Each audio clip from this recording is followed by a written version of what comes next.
Assalamualaikum warahmatullahi wabarakatuh. Bismillahirrahmanirrahim. Alhamdulillahirabbil alamin. Wa bihi nasta'inu ala umuri dunya waddin. Assalatu wassalamu ala ashrafil anbiya'i wal mursalin wa ala alihi wa sahbihi ajma'in. Amma ba'du, la haula wa la quwwata illa billahil aliyyil azim. Alhamdulillah, pada malam hari ini kita diberikan kenikmatan oleh Allah yang sangat luar biasa berupa iman, Islam, dan ihsan, juga kesehatan, sehingga pada malam hari ini kita bisa kembali ngaji kitab Fikih Fathul Mu'in.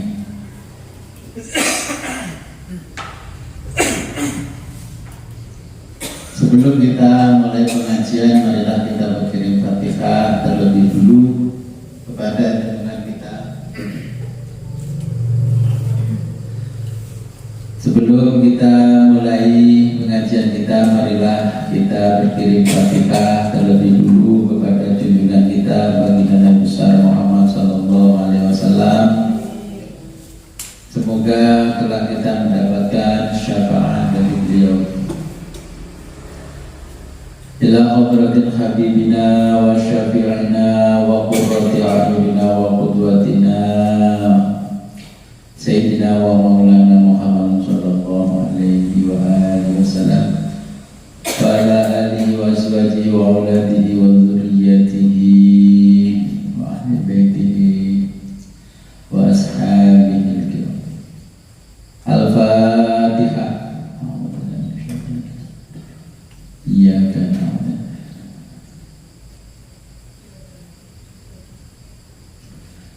Ila arwahi sadatina Abi Bakr wa Umar wa Asman wa Ali wa Hamzah wal Abbas wa Sayyidina al-Hasan wal Husain wal Ashratul Mubashirin wa tabi'in wa tabi'in lahum bi ihsan ila yaumiddin.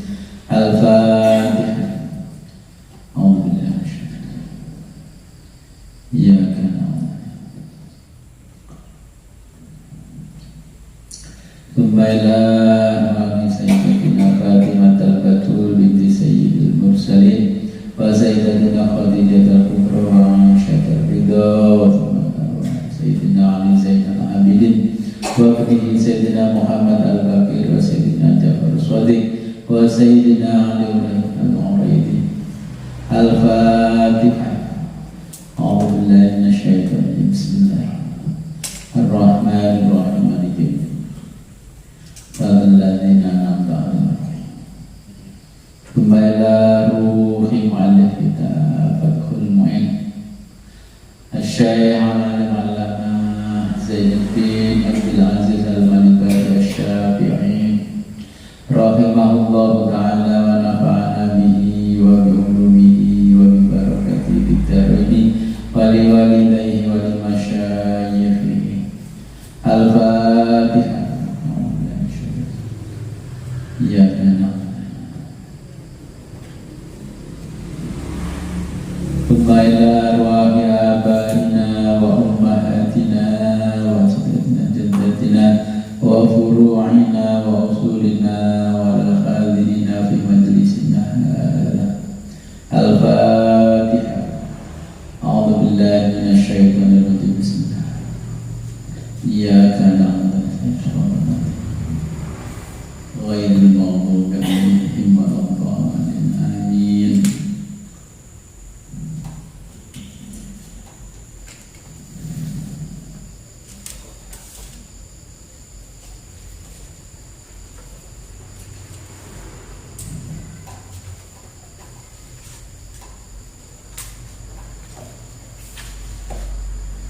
Atas wastikbalul kiblatin.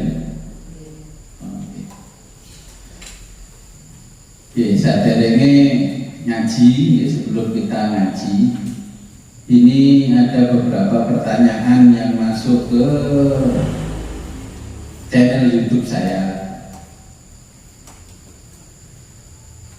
Pertanyaannya tentang bacaan ta'awudz ketika sholat. Oke, ketika kita sholat, boleh nggak kita membaca ta'awudz atau isti'adzah? Allahu Akbar, terus takbiratul ihram, kemudian a'udzubillahi minasyaitonir rajim, bismillahirrahmanirrahim, alhamdulillahirabbil alamin, sampai walaqolin amin. Nah, menurut jenengan gimana? Kalau kita membaca ta'awudz ketika sholat, hukumnya bagaimana? Jangan sering nggak baca ta'awudz ketika sholat? Apa nggak pernah? Apa baru mendengar hari ini? Jadi ada beberapa pertanyaan ya, tentang hukum membaca ta'awudz di dalam sholat. Nah, membaca isti'adzah atau ta'awudz merupakan anjuran sebelum memulai membaca Al-Quran. Adapun redaksi ta'awudz itu ada beberapa bentuk, diantaranya a'udzubillahi minasyaitonir rajim, itu yang paling populer. Kalau ta'awudz yang lain adalah a'udzubillahi samii'il 'aliim minasyaitonir rajim.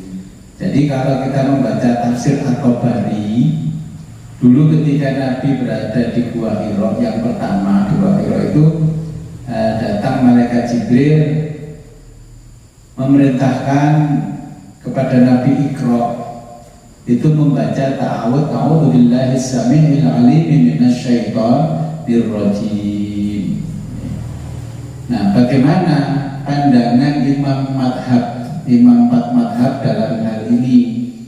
Pertama, Imam Abu Hanifah, Imam Hanafi, membaca ta'awudz dalam sholat adalah sunnah pada rakaat pertama setelah membaca takbiratul ihram.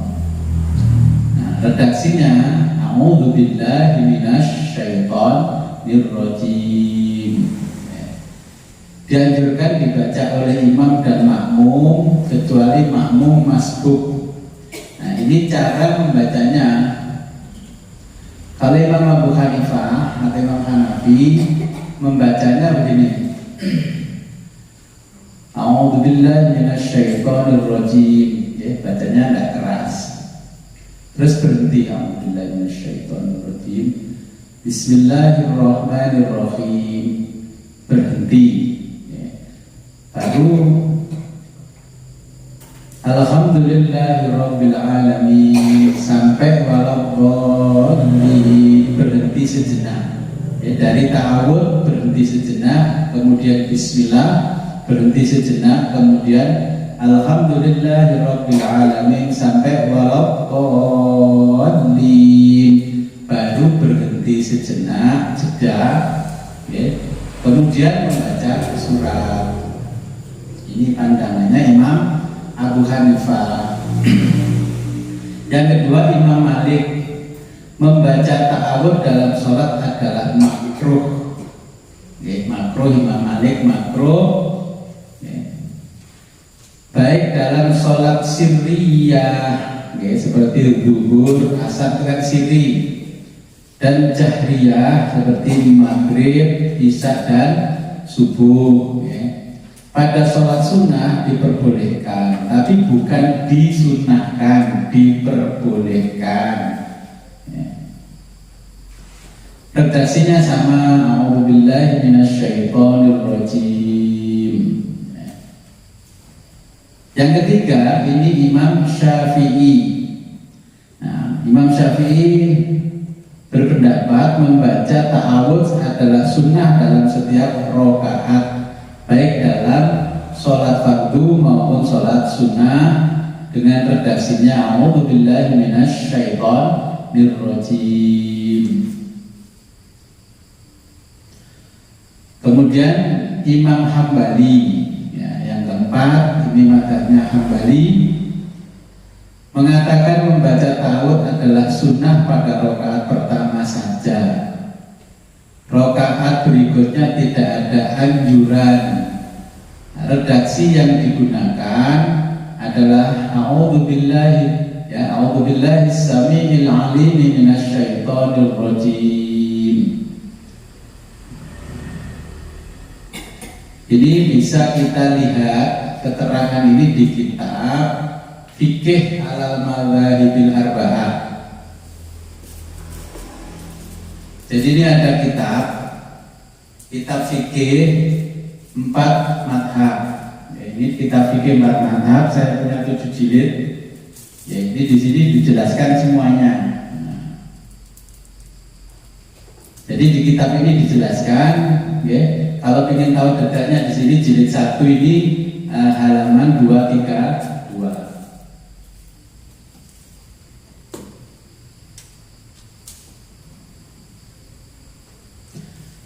Dalilnya apa? Kalau di Quran itu dalilnya begini. Ada firman Allah di dalam surat An-Nahl, A'udzubillahi minasyaitonirrajim, Bismillahirrahmanirrahim. Fa idza qara'tal Qur'ana fasta'idz billahi minasyaitonirrajim. Nah, fa idza ketika qara'ta kamu membaca Al-Qur'ana, yaitu kitab Al-Qur'an, fasta'idz, mohonlah perlindungan billahi kepada Allah minasyaitoni dari setan ar-rajimi yang terkutuk. Kemudian ini ada dalil lagi, ya, mayoritas ulama tidak membaca ta'awudz di dalam sholat. Dasarnya apa? Ini ada hadis dari Nabi Sallallahu Alaihi Wasallam, wa Abu Bakrin wa Umar kanu yaftahuna sholata bilhamdulillahi rabbil alamin. Jadi bahwa Nabi Sallallahu Alaihi Wasallam, wa Abu Bakrin dan Abu Bakar, wa Umar dan Umar kanu, ya, mereka yaftatihuna sholata, membuka atau memulai sholat bilhamdulillahi rabbil alamin, dengan membaca alhamdulillahirabbil alamin. Oke. Jadi ulama di Indonesia itu ya langsung baca bismillah. Kalau Syafi'i tidak ada tambahannya a'udzubillahi minasyaitonirrajim. Ya. Jelas ya? Nah, ini kadang-kadang, makanya kalau kita ngaji kitab fikih, beragama itu harus dengan ilmu. Beragama harus dengan ilmu. Kita kadang menuntut orang satu Indonesia untuk melakukan satu hal tentang sosial, namanya pluralisme. Oh, kita aja kadang satu mazhab tidak bisa plural, ya, apalagi satu negara, satu organisasi yang satu paham betul, ya, katakanlah gini. Kita mengikuti satu organisasi A, terus mazhabnya Syafi'i. Ini orang-orang yang alim-alim paham betul dengan apa yang disampaikan oleh Imam Syafi'i dan imam-imam yang lain seperti Imam Abu Hanifah, Maliki, Hambali paham. Ya. Kemudian yang lain tidak paham. Terus ada temannya ketika sholat di sebelahnya, Allahu Akbar, Bismillahirrahmanirrahim. Alhamdulillahirabbil alamin, Ar-Rahmanir-Rahim, ya. Maliki yaumiddin, sampai waladdallin, amin. Terus satu ketika saya di sebelahnya lagi sholat, Allahu Akbar, Bismillahirrahmanirrahim, Alhamdulillahirabbil alamin, Ar-Rahmanir-Rahim, Maliki yaumiddin, sampai waladdallin. Dan saya membaca Quran, qiraatnya aneh, asing buat orang di sebelah saya. Pasti saya disesatkan. Padahal yang saya baca itu adalah bagaimana Nabi menerima ijazah dari malaikat Jibril cara membaca Al-Quran. Kalau kita belajar yang namanya qiraat sab'ah, itu kan ada riwayat yang diriwayatkan oleh Yakub ya. Nah, Imam Yakub itu kalau membaca ya Bismillahirrahmanirrahim Alhamdulillahirabbil alamin. Jadi alamin baca alamin. Contoh Bismillahirrahmanirrahim Qad aflahal mu'minuna alladzina hum fi sholatihim khashi'una. Kalau ini nggak pernah kita pelajari, orang yang di sebelah kita nggak pernah belajar ketika sholat, langsung kaget. Jadi ini riwayatnya Imam Yakub. Begitulah cara Nabi mengajarkan bacaan Al-Quran. Dan Nabi dapat ijazah dari malaikat Jibril. Kita aku jelas. Dengan ini memang belum sampai bersolat, tapi karena sudah keduluan orang bertanya, saya jelaskan dengan.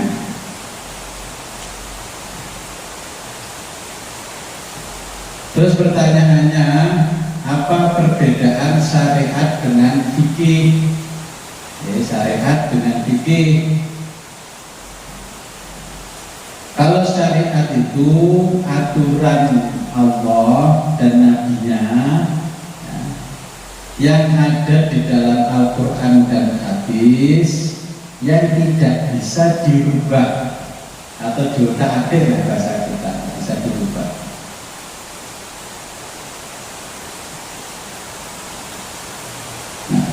Fikih, kalau fikih itu tafsiran para ulama mengenai syariat.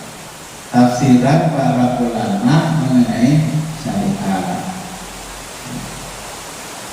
Contoh, kalau kita mau sholat, Imam Abu Hanifah, Imam Malik, ya kita sholat Allahu Akbar, kemudian salam, Assalamualaikum warahmatullahi, tengok kanan, itu sudah selesai sholatnya. Kalau Imam Syafi'i Allahu Akbar, kemudian salam, ya, Assalamualaikum warahmatullahi, tengok kanan, itu belum selesai. Nah, barulah setelah salam kedua tengok kiri, ini baru sholatnya dianggap selesai. Inilah namanya fikih. Jadi tafsiran para ulama. Kenapa begitu? Nah, kita sekarang ini kan tidak berjumpa dengan Nabi, dan jarak kita 1443 tahun. Bayangkan 1443 tahun jaraknya dengan Nabi. Bagaimana bisa melihat Nabi? Jangankan kita, dulu Imam Syafi'i, Imam Syafi'i juga tidak berjumpa Nabi, tapi bertanya orang yang pernah berjumpa dengan Nabi. Imam Syafi'i bertanya pada gurunya Imam Junaid, tanya lagi, nah, kepada Ibnu Abbas, Ibnu Umar. Imam Syafi'i juga punya guru namanya Imam Malik, ya, pendiri mazhab Maliki. Kemudian tanya para tabi'in, kemudian tanya para sahabat. Imam Syafi'i saja jaraknya sudah hampir 200 tahun dengan Nabi. Kemudian bertanyalah kepada orang-orang yang pernah berjumpa dengan Nabi. Nabi dulu sifat sholatnya Nabi bagaimana? Terus dijelaskan. Nabi itu setelah di Mekah hijrah ke Madinah. Nah, sampai akhir hayat Nabi berada di Madinah. Kalau ingin melihat sifat sholatnya Nabi, lihatlah orang-orang Madinah ketika sholat. Jadi amaliyahnya orang Madinah itu ya sama dengan hadisnya Nabi, ya, karena Nabi tinggal paling lama sampai akhir hayat itu di Madinah. Nah, ketika berada di Madinah, ya dengan nanti kalau ke Madinah, saksikan orang Madinah ketika sholat Allahu Akbar, berhenti sejenak, jeda. Kalau Alhamdulillahirabbil alamin Ar-Rahmanirrahim Maliki yaumiddin, ya, bacaannya sama dengan kita, hafaz. Kemudian Allahumma amin. Bismillahirrahmanirrahim Qul huwallahu ahad, sampai kalau ingin melihat bagaimana Nabi sholat. Tetapi bagaimana sekarang Makkah berubah, mazhabnya dikuasai Wahabi. Dan kata-kata itu tidak bisa dengan gunakan, karena semenjak Perang Dunia Kedua Arab berubah jadi Saudi. Di sana juga mazhabnya sudah hampir tidak sama dengan kita. Masih banyak orang bermadhab Maliki, bermadhab Hanafi, ya, terus bermadhab Hambali, tapi tidak nampak karena penguasanya madhabnya mengikuti Wahabi, berbeda dengan kita. Makanya ketika di sana kita ada orang sholat macam-macam. Allahu Akbar nggak sendakap, Allahu Akbar lurus, ya, Imam Malik lurus, Imam Syafi'i sendakap. Kemudian melihat Imam Abu Hanifah sendakap tapi rodok ke atas. Ada yang sendakap tapi agak ke pusar. Nah, itu tafsiran ulama yang mengenai syariatnya Allah. Itu makanya itu bedanya syariat dengan fikih. Maka ada pendapat yang lain bahwa fikih ini dikategorikan budaya, ya, karena ini hasil pemikiran orang seperti Imam Abu Hanifah, Imam Malik, Imam Syafi'i dan sebagainya. Kalau kita ikuti mazhab Syafi'i, berarti kita mengikuti budaya yang dikonsepkan oleh Imam Syafi'i. Ya seharusnya bagaimana? Seharusnya kalau kita mengikuti Imam Syafi'i ya harus totalitas mengikuti Imam Syafi'i. Ketika Syafi'i berat, mazhabnya yang lain ringan enggak? Ya kan gitu.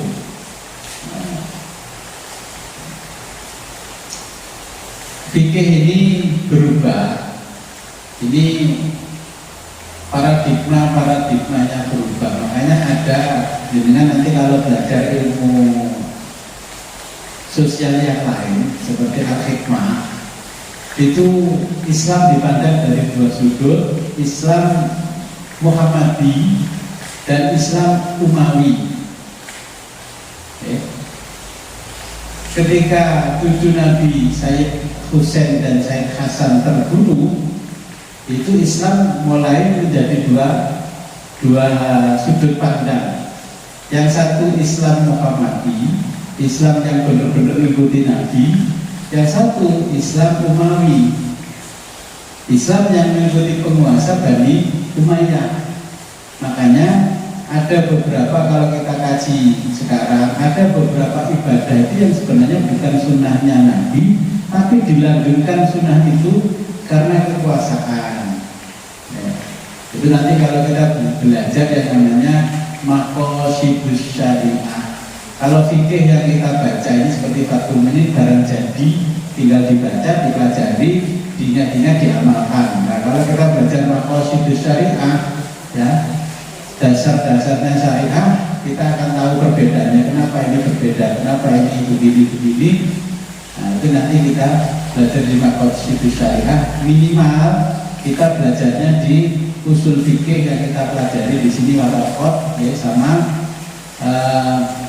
lubabul usul, minimal seperti itu. Jelas kita dengar? Jadi dengan betul saya kaget dengan orang. Cuma pembacanya ta'awud itu tidak keras, ya, ta'awudnya tidak keras.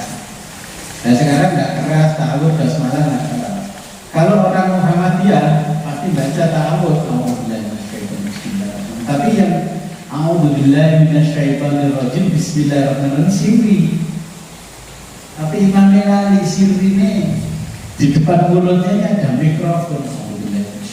Bismillahirrahmanirrahim. Akhirnya kan nggak jadi sirri, ya. Lupa ada teknologi di depannya.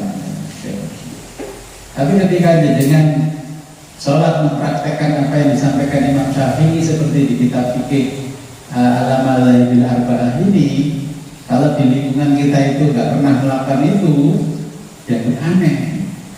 Aku sholat di Masjid Al-Amin kayak, ya, di Tulunrejo, di Beringin itu, Bismillahirrahmanirrahim, pasti jangan-jangan Muhammadiyah. Padahal itu di kitabnya Imam Syafi'i ya seperti itu tuntunannya. Tapi ulama di kita Indonesia mengambil praktisnya, ya, mengikuti yang paling mudah diikuti, ya, jadi membaca Fatihah ya sudah. Bismillahirrahmanirrahim sampai Allah, amin. Ya.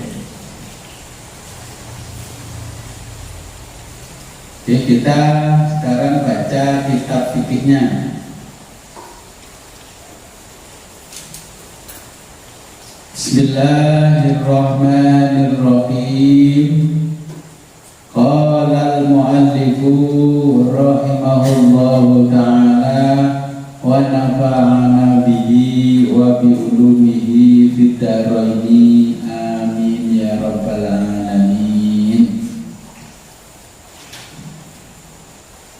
Wastiqbalul kiblati, wastiqbalu dan menghadap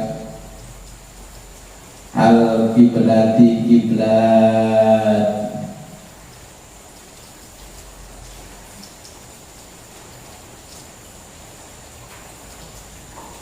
Fi kulli dalam setiap wudu'ihi wudu.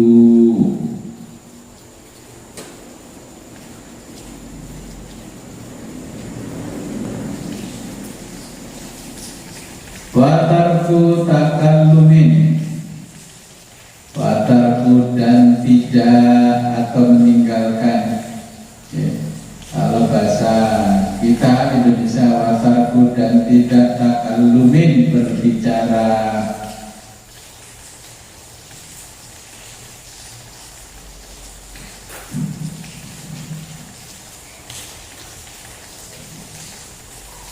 Fi asna'i, di tengah wudu'i wudu.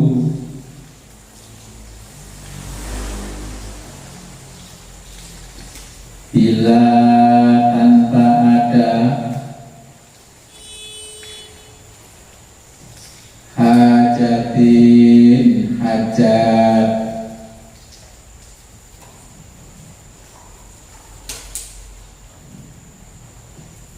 biwairi selain zikrin zikir,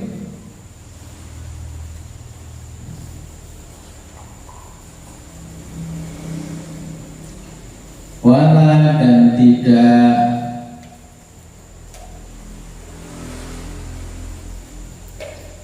yukrohu, dimakruhkan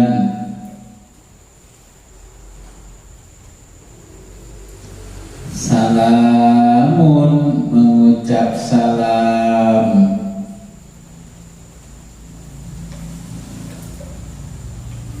alaihi, pada orang yang berwudu.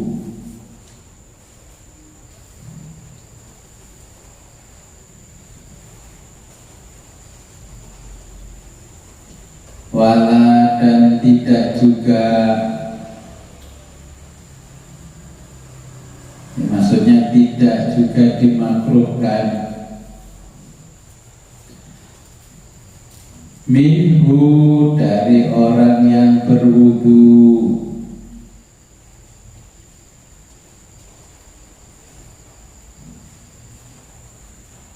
Wala dan tidak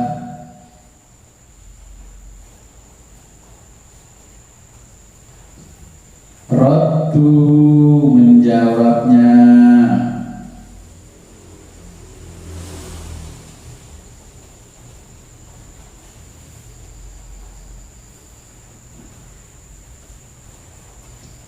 Watarku, dan meninggalkan atau tidak, ya boleh diterjemah tidak.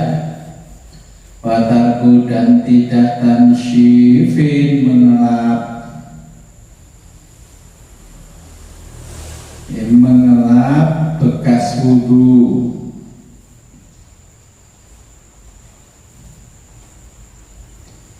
Bila udrin, bila tanpa udrin, ada udzur.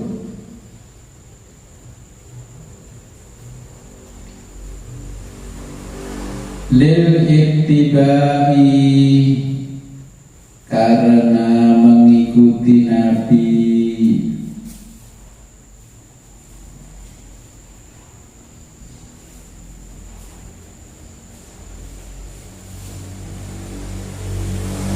Wasyahadatani, dan mengucapkan dua kalimat syahadat.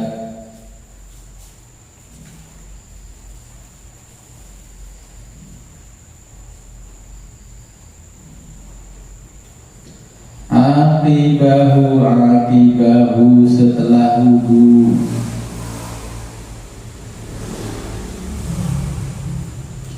Ayil wudu'i, yakni wudu.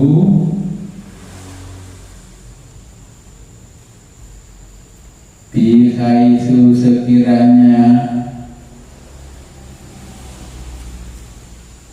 layatulu tidak lama, apa fasilun terjeda,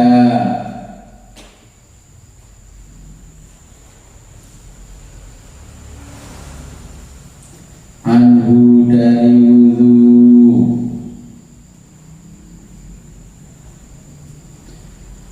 Urfan secara umum,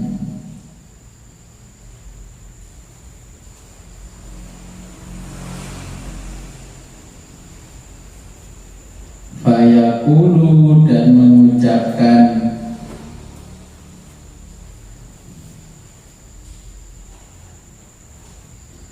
mustaqbilan, dengan menghadap,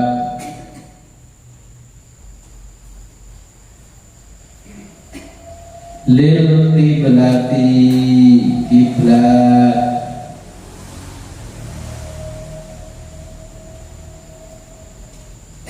rafi'an, mengangkat,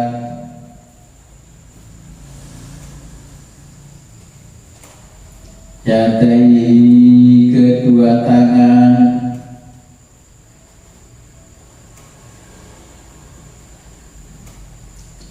wa basorohu, dan matanya,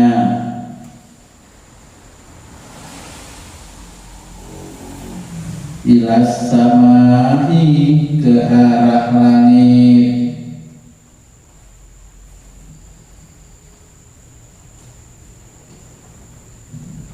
walau meskipun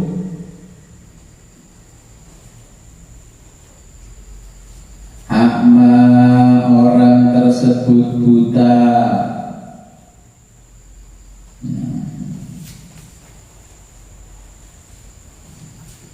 Mengucapkan kalimat asyhadu an la ilaha illallah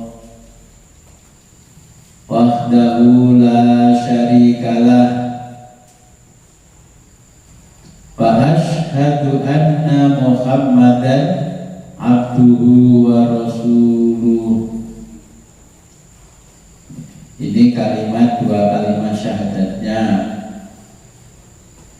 5, karena rawa, diriwayatkan, karawa diriwayatkan, Muslimun, Imam Muslim. Betul saja terjemahannya ini pun populer ini.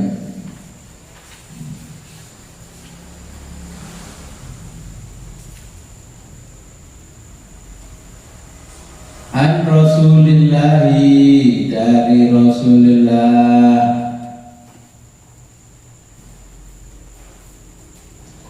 man, barang siapa,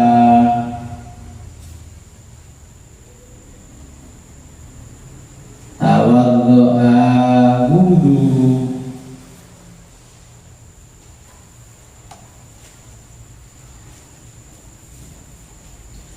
faqala, ia mengucapkan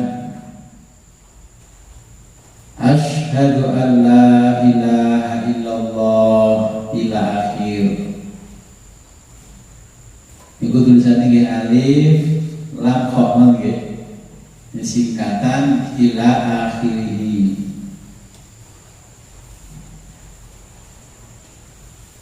Futihat maka terbuka lahu baginya abwabul jannati pintu-pintu surga.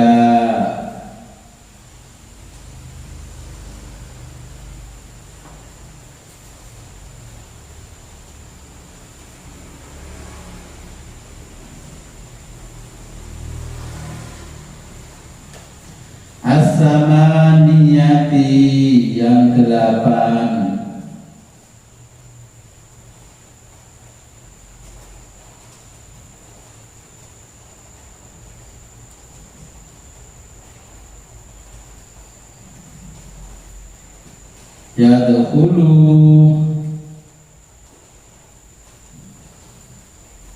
Yadkhulu masuk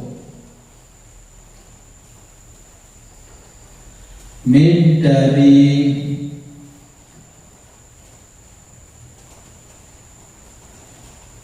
ayyiha sya'a dari arah mana yang disukai.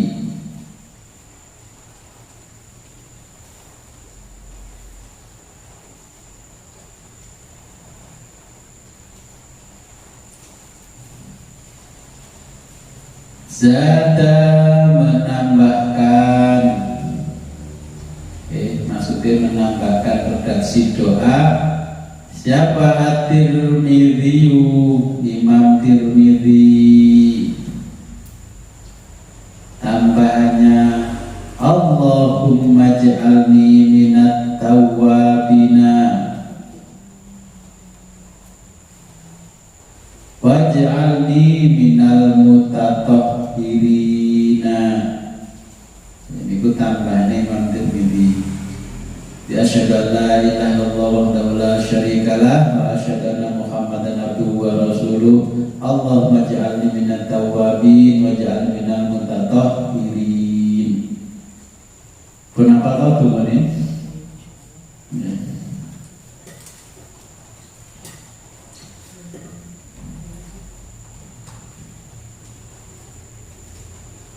Rawaya telah meriwayatkan siapa al-hakimu Imam Hakim.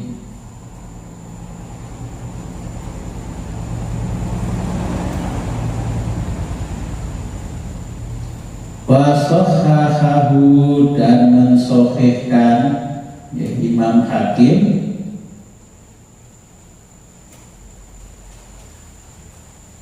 man barang siapa tawaddoa berwudu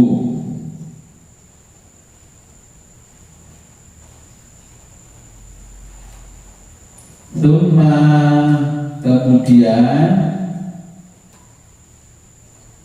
qala dia berdoa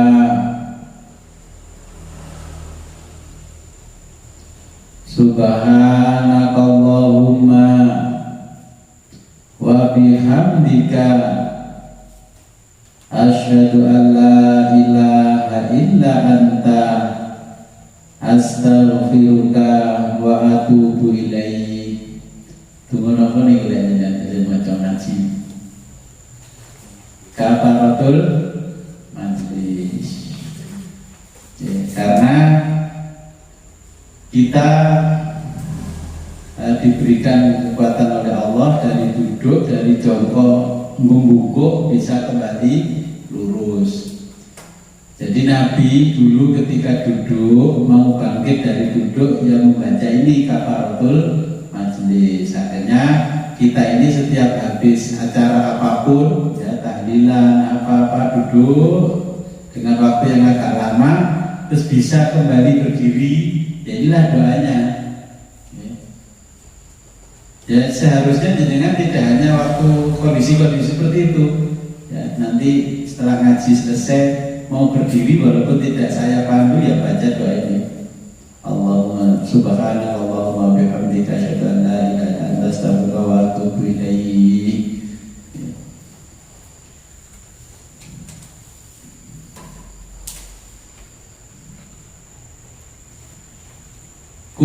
Kutiba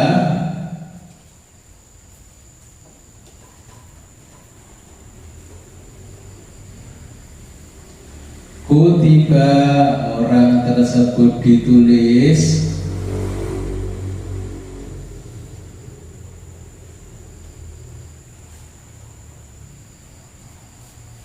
orang.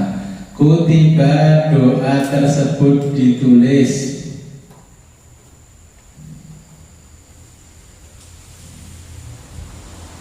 Kutiba doa tersebut ditulis fi rokin di kertas.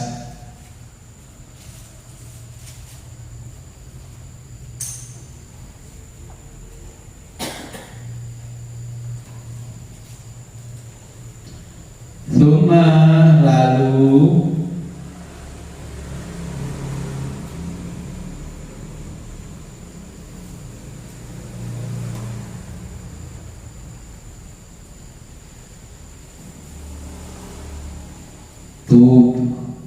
tubi'a di stempel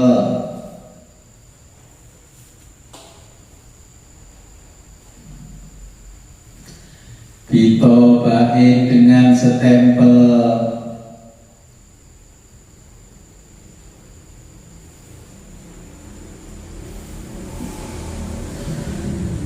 falam dan tidak akan yuksar disobek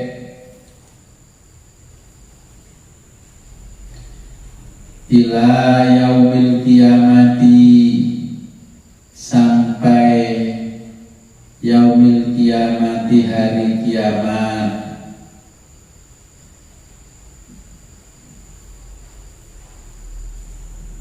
Ai maksudnya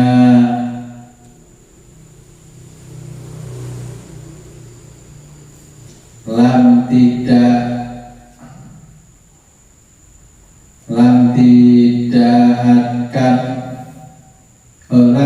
ada ya tatorrok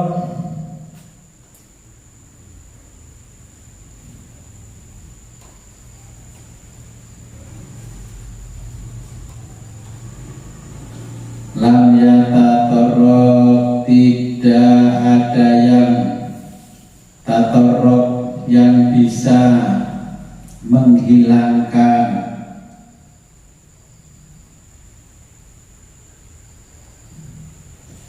ilaihi pada lembaran tersebut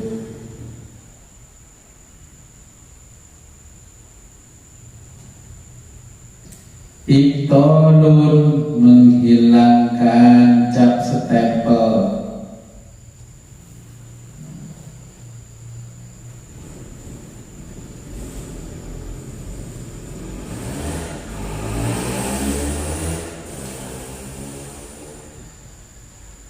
kama soha kama sebagaimana soha hadis soheh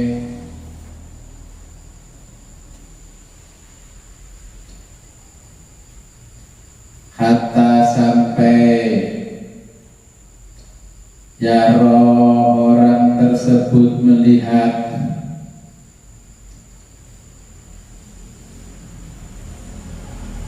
sawabahu pahalanya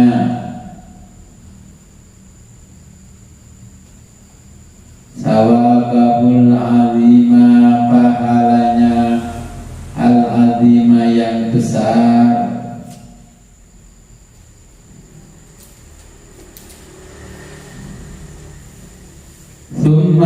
kemudian yusolli bersolawat, wa yusallimu dan salam,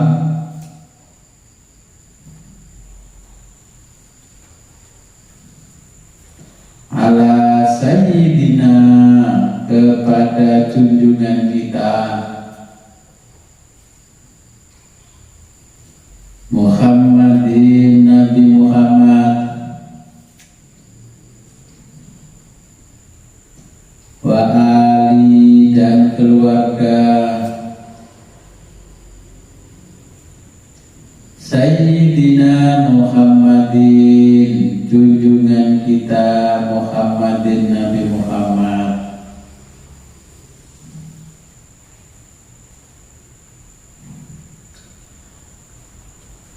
wa yaqra'u dan membaca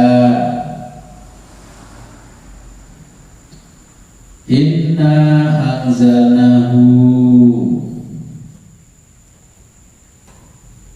surat inna anzalnahu fi lailatul qadr salasan 3 kali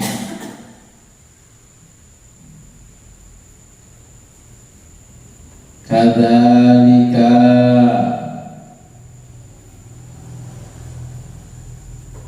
demikian bila dengan tanpa atau bila tanpa Rofi mengangkat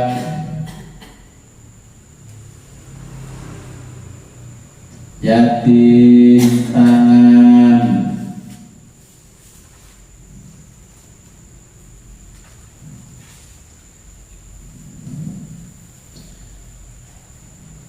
wa amma sedangkan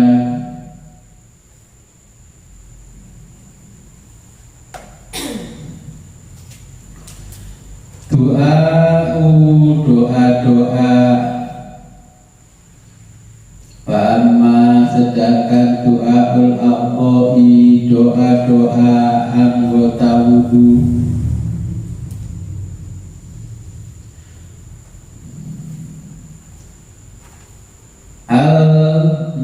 al-masyhuru yang populer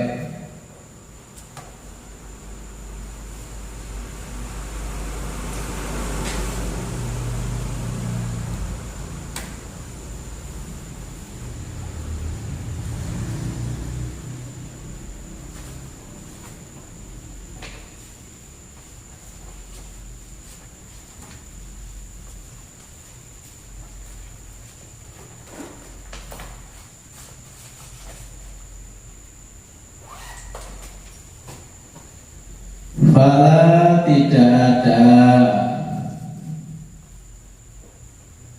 aslalahu asla dalil asal aslalahu dalil asalnya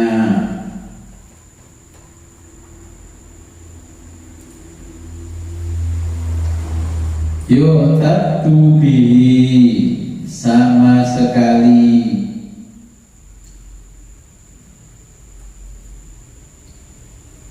falidzalika hal tersebut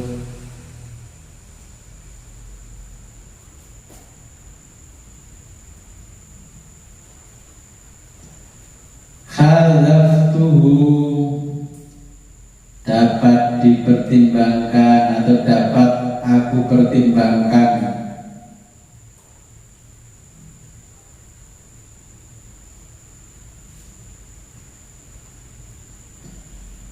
tab'an karena mengikuti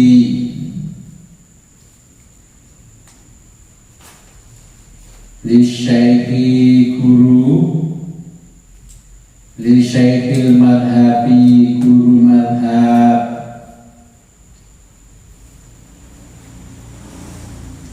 An-Nawawi Imam Nawawi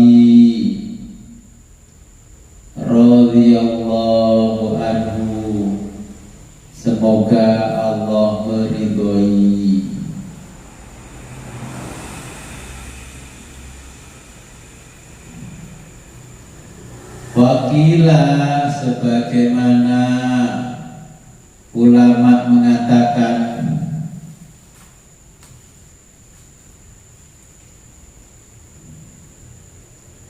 yustahabbu disunahkan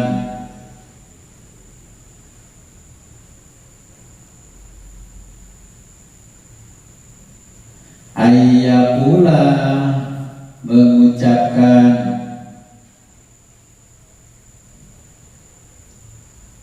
inda kulli di setiap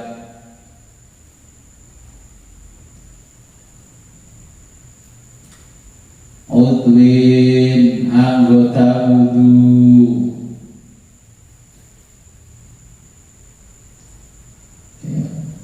Asyhadu an la ilaha illallah wahdahu la syarikalah wa asyhadu anna Muhammadan abduhu wa rasuluh.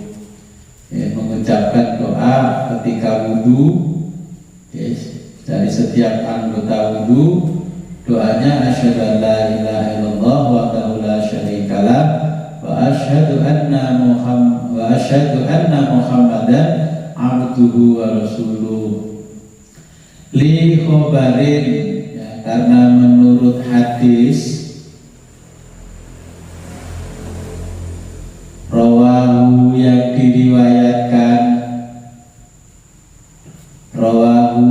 diriwayatkan oleh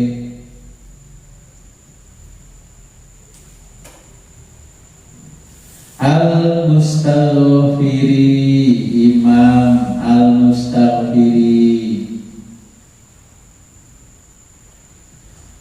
waqala dan berkata,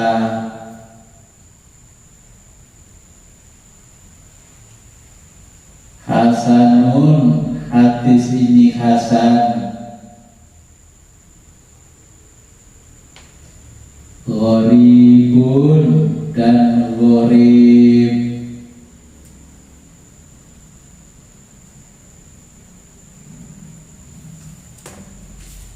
Jadi hadis ini bagus, hasan itu artinya bagus dari sisi maknanya, namun gharib, ya, atau asing, dan karena jarang digunakan oleh kebanyakan orang, ya. Dari sisi penukilannya juga jarang dicuplik oleh ulama-ulama. Ya, saya jelaskan dulu nih. Jadi kalau kita mengikuti madhabnya Syafi'i, ya, madhabnya Imam Syafi'i, ketika wudu posisi keratnya dimanapun kita menghadap kiblat, menghadap kiblat. A'udzubillahi minasyaitonir rajim. Bismillahirrahmanirrahim. Nawaitul wudu'a rabbil khadas la syarika lillahi ta'ala al-wudu. Nah, setelah wudu selesai, tanpa mengangkat tangan, kita membaca apa? Inna a'tainakal kautsar fasholli inna anzalnahu fi lailatul qadr sampai selesai itu 3 kali. Terus barulah kalau jenengan punya hajat berdoalah. Itu yang diajarkan di dalam madhab Syafi'i. Jenengan sudah sering tidak melakukan setelah wudu menghadap kiblat, ya. Setelah itu membaca surat Al-Qadr, inna anzalnahu fi lailatul qadr, tanpa mengangkat tangan, tapi kita menghadap ke langit. Kemudian kalau punya hajat, sudahlah hajatnya disebutkan di dalam hati. Ini kalau mengikuti madhabnya Imam Syafi'i. Tapi nanti prakteknya ya harus dipraktekkan. Wudunya menurut madhab Syafi'i. Ini teorinya dulu. Nah, kemudian kalau di madhab Syafi'i tidak ada doa-doa seperti yang diajarkan oleh Imam Ghazali. Imam Ghazali itu kan kalau wudu, di dalam setiap gerakan anggota wudu itu ada doanya. Nah, ketika mau wudu, Imam Ghazali berdoa, Bismillahirrahmanirrahim, a'udzubika min hazamatis syayatin wa a'udzubika Rabbi ayyahdurun. Nah, kalau pernah ngaji minimal bidayatul hidayah, itu di bidayatul hidayah dijelaskan semua oleh Imam Ghazali. Kenapa Imam Ghazali melakukan ini? Di Ihya Ulumuddin ini banyak hadis yang ditulis Imam Ghazali. Kalau dengan cari di Bukhari Muslim mungkin tidak ada. Karena Imam Ghazali dulu ketika ditanya oleh ulama-ulama di masanya, itu yang Imam Ghazali tanyakan langsung kepada Nabi. Tapi kalau jenengan nanti tahu orang-orang Syiah wudu, orang Syiah itu wudu, setiap gerakannya wudu itu persis yang ditulis Imam Ghazali. Makanya nanti kok wudu kalau ada tambahan-tambahannya ini kok persis orang Syiah itu kalau wudu doa-doa setiap gerakan wudunya mirip sekali, walaupun ada beberapa redaksi yang berbeda dari yang ditulis Imam Ghazali. Nah, Imam Ghazali kenapa menuliskan doa-doa ini? Kalau di ilmunya Imam Ghazali, karena toharoh dengan wudu itu berbeda. Apa perbedaannya toharoh dengan wudu? Kalau toharoh itu mensucikan fisik kita yang luar, kalau wudu itu mensucikan jiwa kita yang ada di dalam tubuh ini. Jadi wudu itu adalah riyadhah bagi ruhani dan jiwa kita. Makanya ulama-ulama dulu itu sering mendawamkan wudu, bahkan hampir mayoritas ulama zaman dulu itu tidak pernah putus dari wudu supaya ruhaninya selalu riyadhah kepada Allah. Makanya supaya tidak diganggu oleh setan, Imam Ghazali sebelum wudu membaca ta'awudz Bismillahirrahmanirrahim, a'udzubika min hazamatis syayatini wa a'udzubika rabbi ayyahdurun. Aku berlindung kepadamu, ya Allah, dari gangguan setan, dan aku berlindung kepadamu dari kehadiran mereka di sisiku. Madhep berat, a'udzubika min hazamatis syaitan, a'udzubika rabbi ayyahdurun. Kemudian kalau Imam Ghazali membersihkan kedua telapak tangan dengan membaca doa Allahumma inni as'alukal yumna wal barakata wa a'udzubika minasyu'i wal halakati. Jadi setiap gerakannya didoakan oleh Imam Ghazali. Jadi membersihkan tangan ini Imam Ghazali membaca doa. Nah, kalau madhabnya Syafi'i wudunya, kalau tangan kanan ini dari yang ini, jari-jari ini, terus ke sini, ya, sampai ke sini, terus kemudian baliknya dari sini digosok-gosok muter sampai ke sini. Kemudian yang kiri ya sama dari yang sini. Gosok-gosok sini sampai selesai, yang dalamnya bagian dalam. Nah, kemudian yang luar ya ini digosok-gosok mulai ibu jari ini ke sini terus digosok-gosok.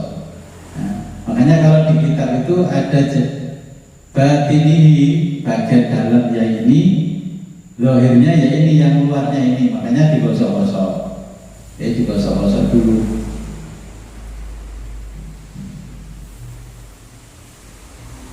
Jadi kalau di fikih tidak menyebutkan doa-doa sebagaimana yang diajarkan kalau kita membaca kitabnya Imam Ghazali. Dan cukup kalau sudah selesai, asyhadu an la ilaha illallah wa la syarika lahu wa asyhadu anna Muhammadan abduhu wa rasuluh. Allahumma ja'alni minat tawakkalin mutahhirin min ibadika sholihin. Itu cukup secara fikih.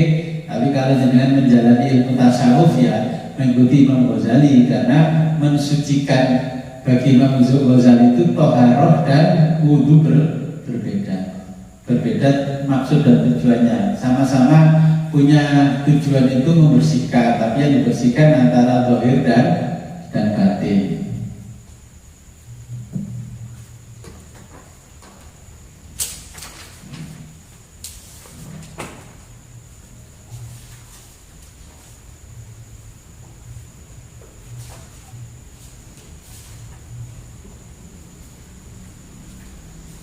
Jadi kita lanjutkan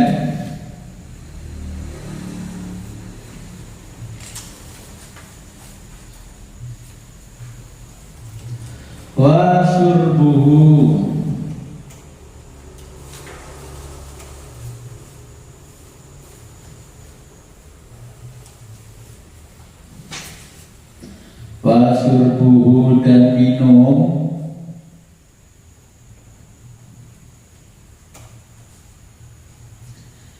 min dari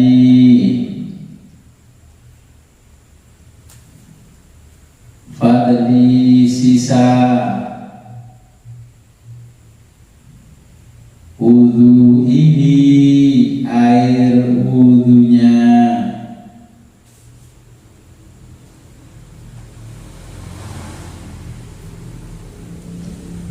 li khobarin karena ada hadis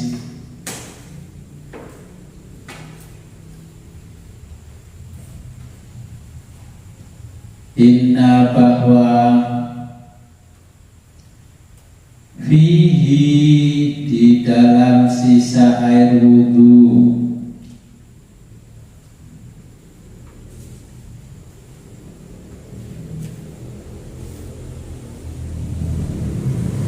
syifaan ada obat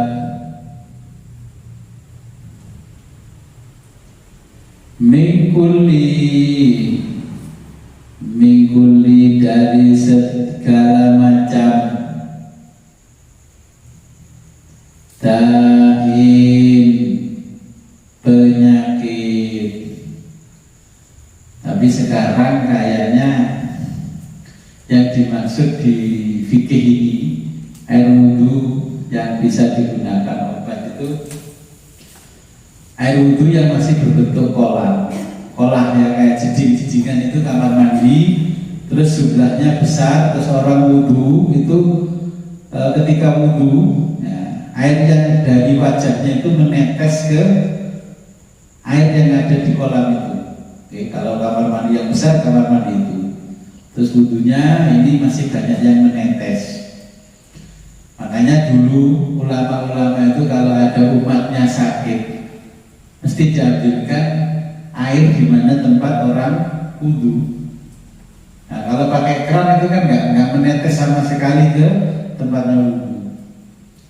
Ada orang stroke, terus saya ambilkan air wudhu di mana ini.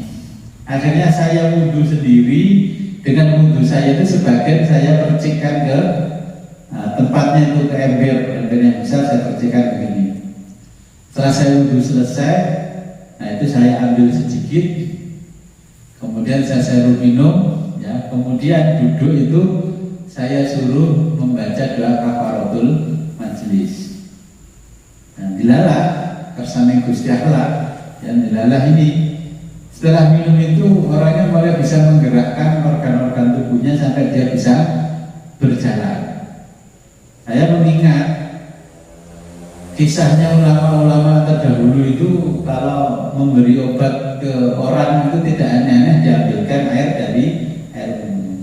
Dulu kalau penyakitnya itu berat, susah diobati, disuruh mengambil dari 7 masjid. Ya. Akhirnya diambil dari 7 masjid, jadikan 1 sama Mbah Yainya didoain. Setelah didoain ternyata diminum ya sembuh. Kalau seperti ini, orang sekarang ditanya penjelasan ilmiahnya. Karena ini ya hadisnya Nabi seperti itu. Gitu loh. Makanya kadang-kadang saya masih meminum air di mana di situ ada masjid. Ya kok masih ada kolam tempat wudhunya besar sekali. Kadang saya ambil sedikit, saya minum, lalu saya pergi. Kalau ada di perjalanan keluar kota, saya masih menjumpai masjid seperti desainnya ulama terdahulu, saya baru minum. Cuma sekarang ya sudah nggak menemukan kamar kolam untuk mandi, keran semuanya. Mau ngambil yang ada di tandon atas ya nggak kena percikan air wudhu. Bisa lanjutkan wa yusanu dan disunahkan rasul ya, memercikkan air wudhu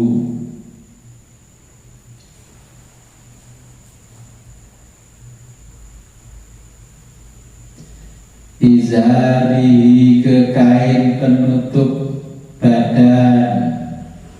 Oke, jadi wudhu diciprat-cipratkan gini.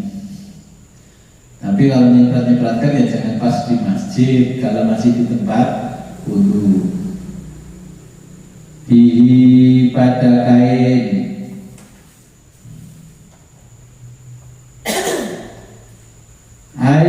yakni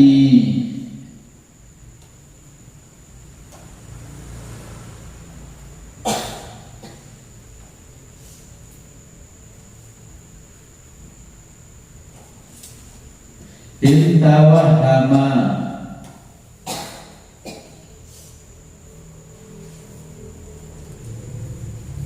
intawahama jika diduga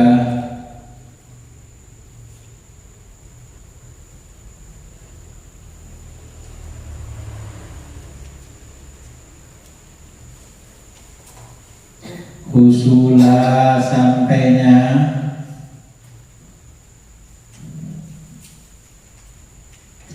muqaddarin sesuatu yang mengotori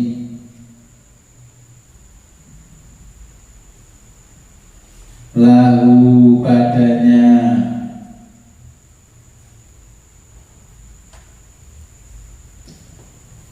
kama sebagaimana istalharohu yang dijelaskan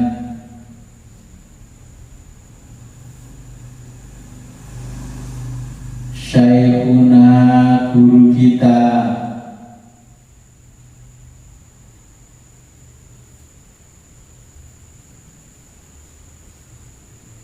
wa alaihi dan karena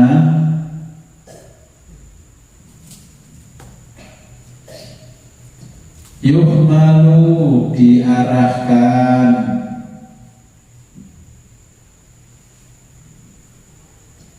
rasuhu memercikkan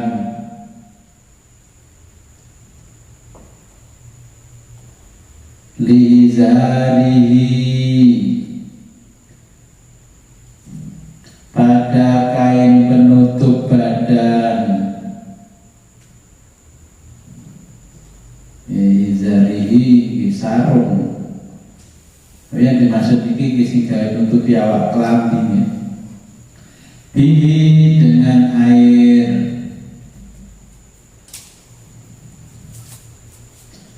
Rokatani sholat 2 rakaat, wa rokatani dan sholat 2 rakaat.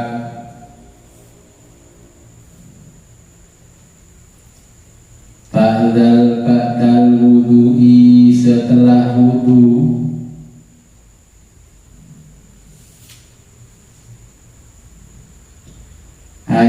Yakni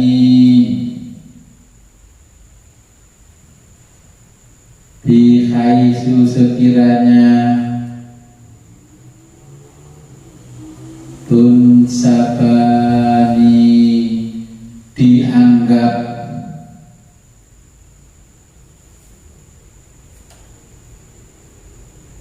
ilaihi sholat 2 rakaat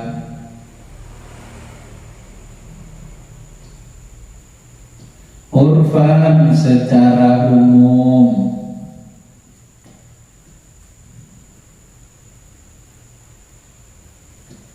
fatafutan maka dianggap hilang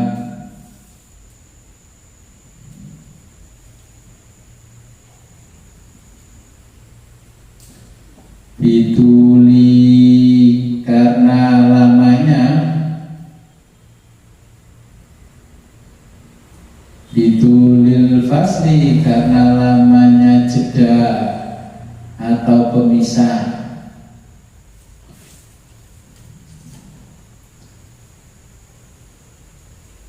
Urfan secara umum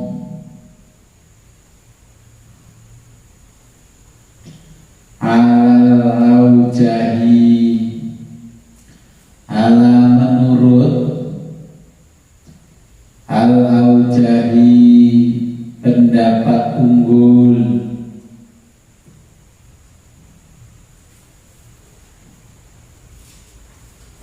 inda ba'dihim wa idza dan menurut ba'dihim sebagian ulama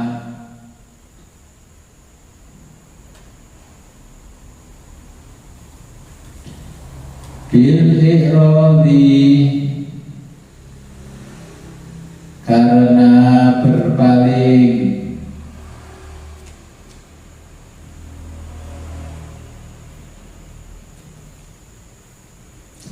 wabalihim dan sebagian lainnya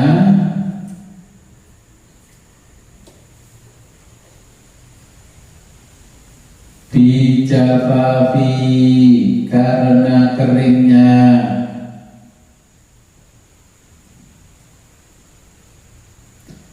al-a'dha'i karena anggota wudu al-a'dha'i anggota wudu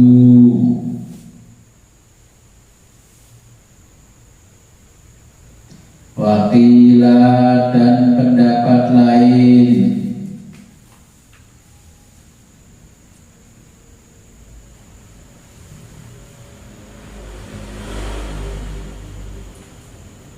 bil hadasi karena hadas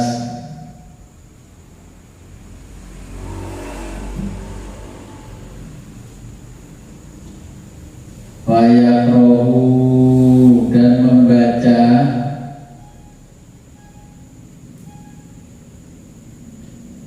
nalban sunnah maksudnya gini kalau terjemahnya wa yaqra'u nalban dan disunahkan membaca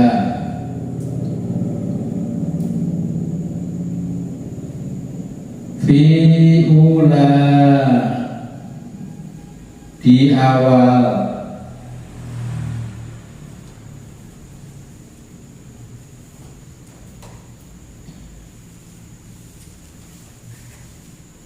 rakaataihi rakaat duanya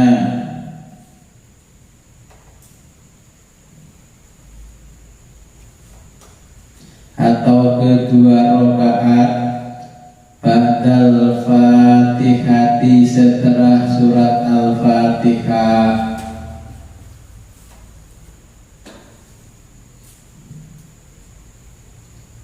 nah yang dibaca walau annahum idzalamu anfusahum ila rahimah niku surat An-Nisa ayat 64 Wafisani dan yang kedua membaca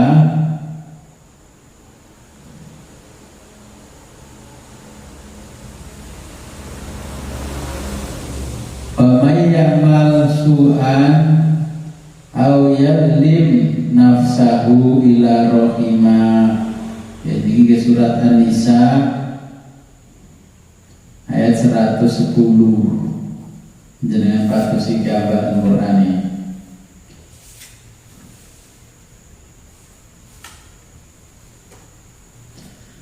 Faidatun kegunaan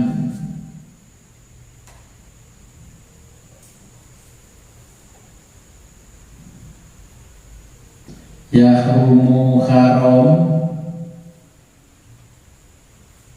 at-tatahuru bersuci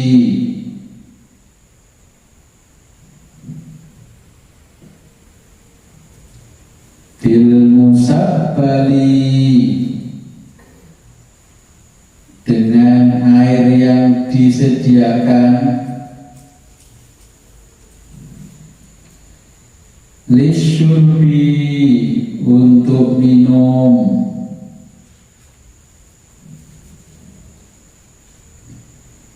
wakada begitu juga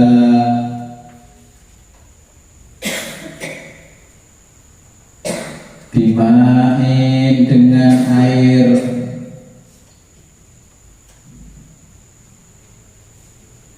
juhilah yang tidak diketahui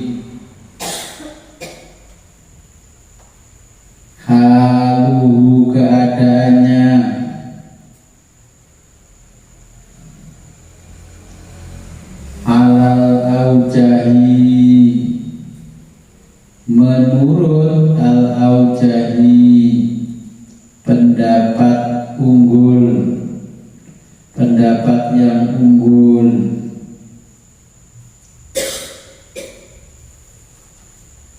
Fakala, dan begitu juga hamlu syai'in, hamlu membawa syai'in sesuatu,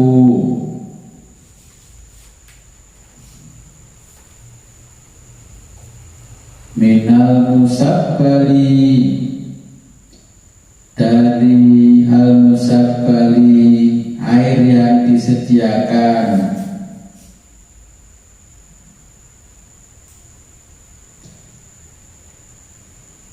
ila menuju tempat, ghairi yang bukan, mahallihi tempatnya. Wallahu a'lam bishawab.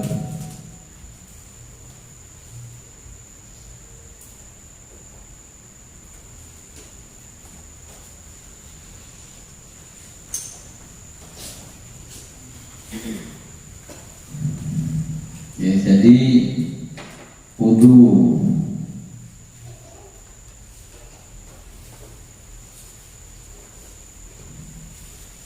Ada sholat, setelah wudu. Oke.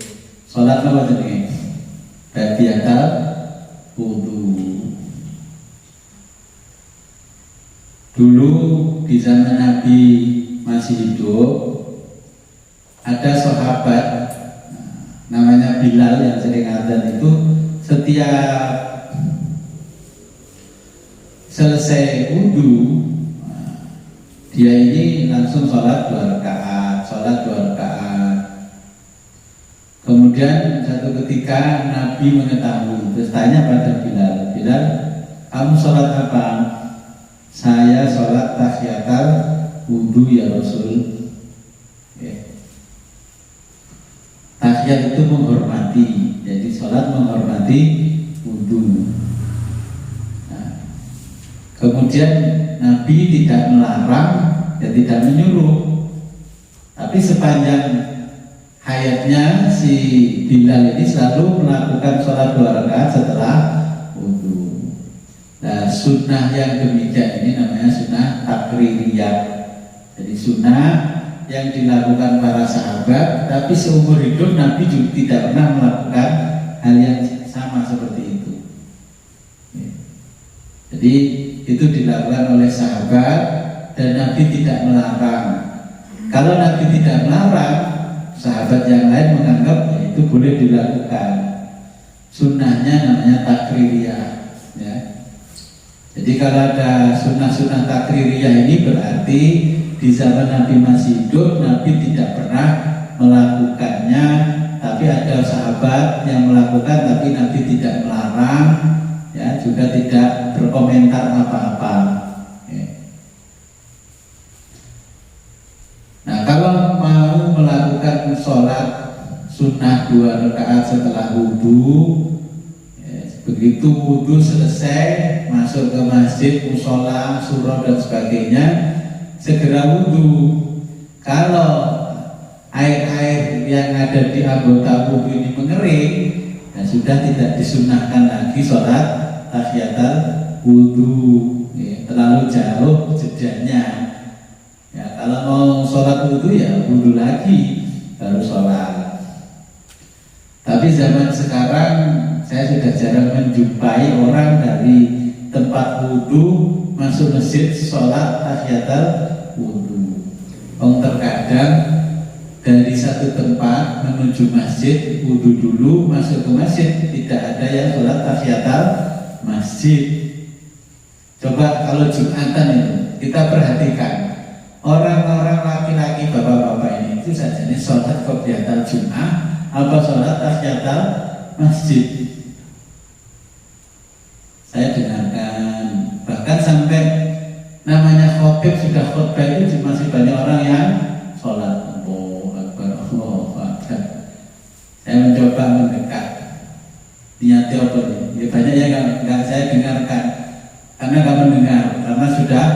khotib sudah berkhutbah. Oke. Jadi sholat dulu tahiyatul masjid, baru sholat qobliyah Jumat. Tapi saya lihat kalau sholatnya cuma 2 rakaat 1 salaman, ini ada pertanyaan, itu bang lega sholat tahiyatul masjid ya berarti sholat qobliyah Jumat. Mungkin karena khotibnya sudah khutbah, dia pilih yang terakhir sholat sunnah sebelum Jumatan. Oke. Ada pertanyaan?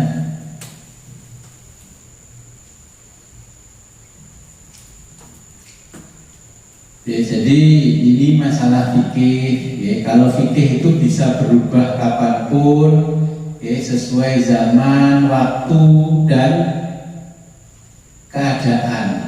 Ya.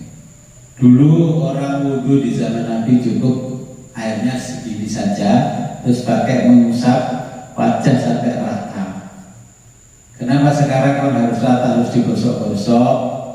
Karena orang zaman modern, jangankan zaman kita, zaman Imam Syafi'i sendiri, ketika Imam Syafi'i berada di Irak itu kan jadi qaul qadim, qaul terdahulunya. Kemudian setelah pindah ke Mesir, qaulnya Imam Syafi'i berubah karena melihat orang Mesir kok sudah metropolitan, berbedalah dengan orang di Irak. Dengan yang pakai make upnya tebal, tak mungkin hanya air segini bisa membersihkan bekasnya make up. Makanya wudhunya harus sempurna, airnya harus banyak. Saya nggak pakai make up Gus. Dan sekarang ini kan polusi sudah luar biasa. Kita nggak wudhu, ini tisu wajah kita lapkan wajah kita pasti kotor.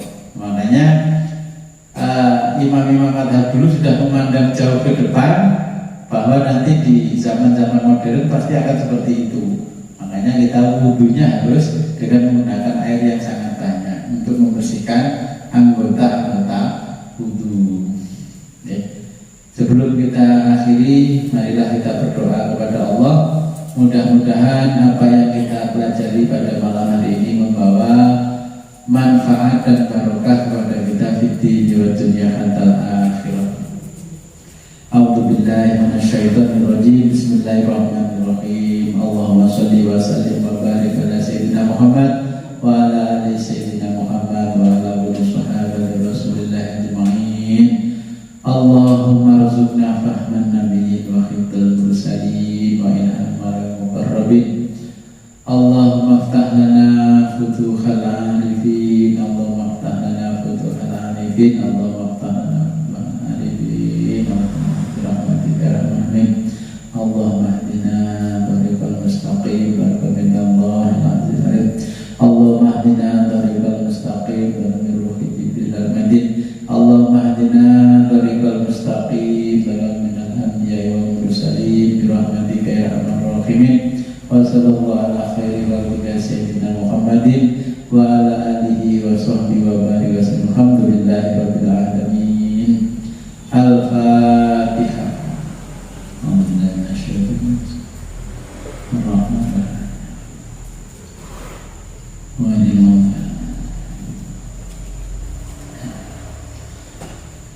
Rabbi fanfa'na bi barakatihim wa dinal husna bi hurmatihim wa aminna fi tariqatihim wa mu'afatin minal fitani. Akhirul kalam, ihdinas siratal mustaqim wa billahi taufiq wal hidayah wa ridha wal inayah. Assalamualaikum warahmatullahi wabarakatuh.